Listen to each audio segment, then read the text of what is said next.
pukul 6 waktu Indonesia Tengah. Inilah Radio Republik Indonesia Bau-Bau dengan Warta Cape Town, berita seputar Kepulauan Buton.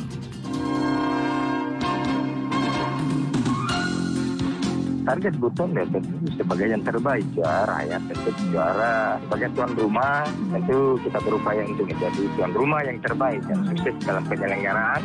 Kemudian kita juga ada sukses bisa meraih prestasi. Penyuluh menjadi tugas utamanya untuk bagaimana bisa menyelamatkan generasi kita agar benar-benar generasi yang kita harapkan untuk bisa menghiasi kejayaan bangsa di tahun 2005 itu bisa kita wujudkan. Selamat pagi dari kawasan Bukit Waluyo Indah, inilah Warta Cape Town. Seri berita penting. KONI Buton siapkan ratusan atlet untuk bertanding di Porprov Sultra akhir tahun mendatang.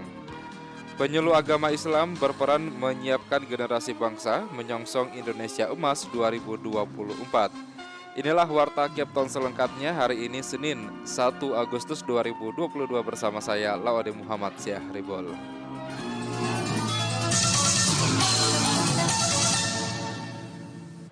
Sebelum kami sampaikan berita yang pertama, berikut update kasus COVID-19 di tanah air.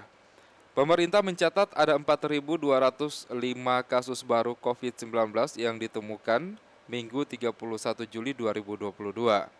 Dengan demikian, total ada 6.207.098 kasus terkonfirmasi COVID-19 di Indonesia. Pembaruan data pandemi virus corona di Indonesia disampaikan oleh Kementerian Kesehatan RI lewat Badan Nasional Penanggulangan Bencana (BNPB). Sebanyak 4.597 pasien dinyatakan sembuh dari COVID-19. Total pasien COVID-19 yang dinyatakan sudah sembuh hingga sekarang berjumlah 6.1.402 orang. Dalam sehari ini, tercatat pula 10 orang meninggal dunia dalam kondisi terkonfirmasi COVID-19. Total sudah ada 156.993 kematian COVID-19 di Indonesia. Ada pula 3.502 suspek COVID-19 yang dipantau oleh pemerintah dan spesimen yang diperiksa adalah 74.639 spesimen. Pemerintah terus mengingatkan masyarakat untuk mematuhi protokol kesehatan demi mencegah penularan COVID-19. Masyarakat diminta disiplin memakai masker, rajin mencuci tangan, memakai sabun, dan menjaga jarak. RRI Radio Tangga Bencana COVID-19. Dan kita ke berita yang pertama. KONI Buton siapkan ratusan atlet untuk bertanding di Porprov Sultra akhir tahun mendatang. Mengenai hal tersebut selengkapnya dilaporkan reporter RRI Bau-Bau Ode Nurliani. Pertandingan olahraga bagi 17 kabupaten kota se-Sulawesi Tenggara tinggal menghitung bulan, tepatnya akhir tahun 2022 ini. Pekan Olahraga Provinsi Porprov Sultra ke-14 tersebut rencananya akan dimulai Desember mendatang di Kota Bau-Bau dan Kabupaten Buton sebagai tuan rumah bersama. Rencananya akan ada 42 cabang olahraga yang akan diikuti ribuan atlet di bumi Anoa tersebut. Khusus di Kabupaten Buton sebanyak 900 atlet termasuk ofisial, pelatih, dan manajer sudah menetapkan diri merebut medali pada perhelatan 3 tahunan tersebut.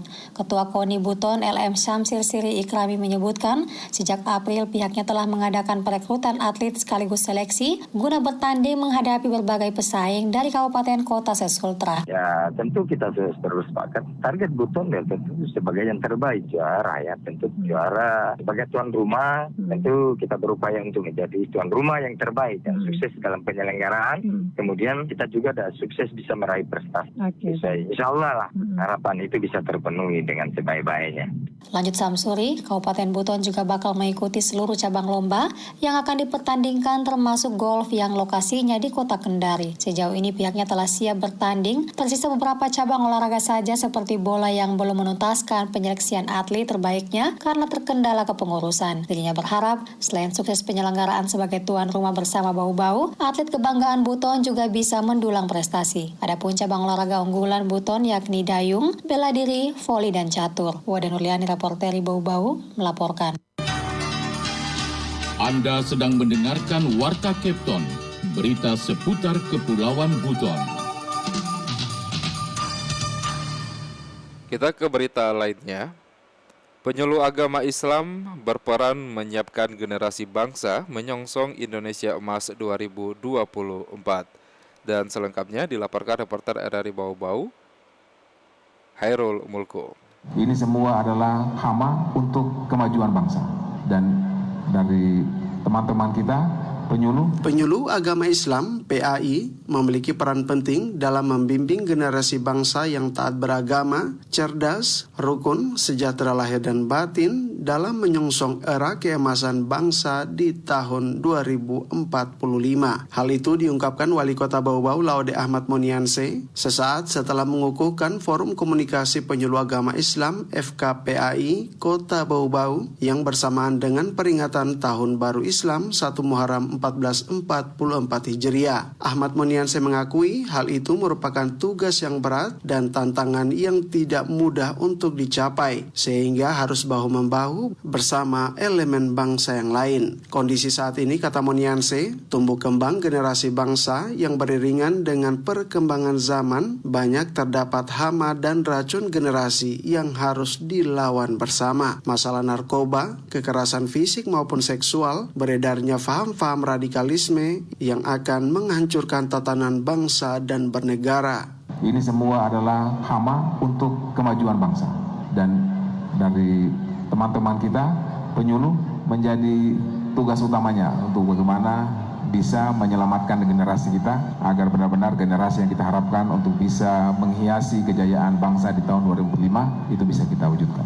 Jika diproyeksikan, lanjut Monianse, orang-orang yang akan mengisi keemasan bangsa Indonesia di tahun 2045 nanti saat ini masih berada di bangku-bangku pendidikan. Olehnya itu, generasi muda bangsa harus dibimbing sebaik mungkin, baik dari sisi ilmu pengetahuan, mental, dan spiritual. Kalau kita proyeksi 2045, berarti orang-orang yang akan mengisi kejayaan bangsa itu memang anak-anak kita hari ini.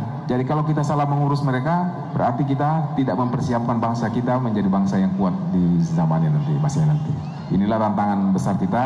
Di sisi lain, Monianse juga mengharapkan peran aktif FKPAI Bau-Bau untuk mengedukasi masyarakat tentang kewajiban zakat sebagai potensi ekonomi umat. Saat ini masih banyak warga berada di bawah garis kemiskinan. Dengan pungutan zakat yang lebih maksimal, dapat membantu pemerintah dalam mengatasi permasalahan umat baik di bidang ekonomi, pendidikan, dan kesehatan. Reporter RRI Bau-Bau, Hairul Mulku, melaporkan.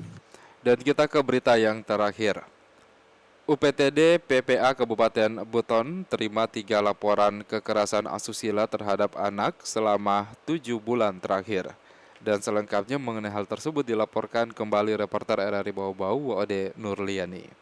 Kekerasan terhadap perempuan dan anak masih terus terjadi di berbagai daerah di Nusantara. Tindak kekerasan terhadap perempuan dan anak seperti sebuah fenomena gunung es, di mana ada kemungkinan tindak kekerasan yang terjadi bisa lebih banyak dari kasus yang terlaporkan. Khusus di Kabupaten Buton, berdasarkan data Kantor Unit Pelaksana Teknis Daerah UPTD Perlindungan Perempuan dan Anak PPA Kabupaten Buton, untuk periode Januari hingga Juli 2022, sudah ada 3 laporan kekerasan seksual terhadap anak.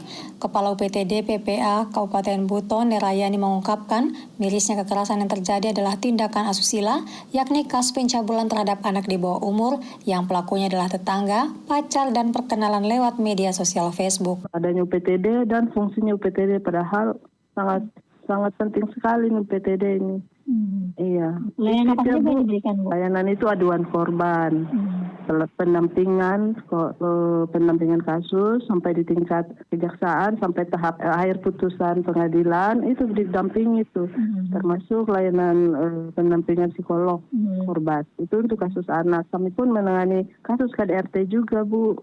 Nerayani menjelaskan kantor yang berada dalam naungan Dinas Pemberdayaan dan Perlindungan Anak itu memiliki banyak layanan bagi korban kekerasan, mulai dari layanan aduan korban, pendampingan kasus, hingga akhir putusan pengadilan dan pendampingan psikolog korban bagi anak sebagai korban maupun kasus KDRT pada perempuan. Dengan bermunculannya kasus, dirinya berharap perempuan dan orang tua yang anaknya mendapat kekerasan ataupun tindakan asusila tidak menyimpan permasalahannya sendiri, melainkan segera melaporkannya kepada Satgas PPA atau Polres Buton untuk dilindungi dan mendapatkan penanganan hingga pendampingan hukum. Adapun nomor hotline UPTJ PPA Buton yang dapat diakses warga untuk mendapatkan pelayanan yakni di nomor 0821 5566 8435. Waden Nurliani, Raporter Bau-Bau, melaporkan.